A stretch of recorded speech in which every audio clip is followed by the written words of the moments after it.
Roger Schuler is a former newspaper reporter who writes a political blog called Legal Schnauzer. He's also currently a prisoner in the Shelby County Jail, cited with contempt of court and resisting arrest. He could bond out on the resisting charge. It's the contempt citation that's keeping him behind bars. His blog, called Legal Schnauzer, routinely charged a variety of Republican political bigwigs with sexual improprieties. Rob Riley is the son of former Governor Bob Riley.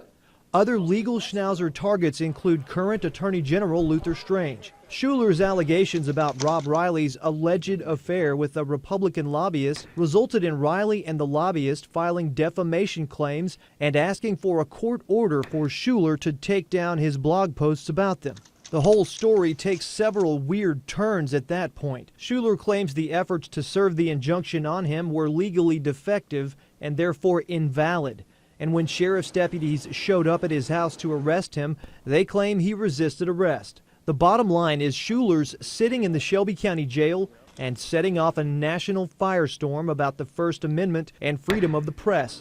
Whether he's a First Amendment martyr or a scurrilous gossip monger depends on who you ask. Jay Merle with Rob Riley's Homewood law firm says the blogger is, quote, a cyber bully who has made up outlandish lies, end quote. First Amendment groups like the ACLU have weighed in on Schuler's defense. It's our belief that the injunctive relief that has been entered in this case already runs afoul of both the First Amendment to the United States Constitution and also to Article 1, Section 4 of the Alabama Constitution. Meanwhile, Schuler is still in the Shelby County Jail. He could bond out on the resisting arrest charge, but what's keeping him behind bars is his refusal to take down the allegedly defamatory blog posts. Carol Schuler says no final judgment has been made about the accuracy of the reports. She says her husband hasn't had his day in court. They should have proven their case. It's up to them to prove it's defamatory.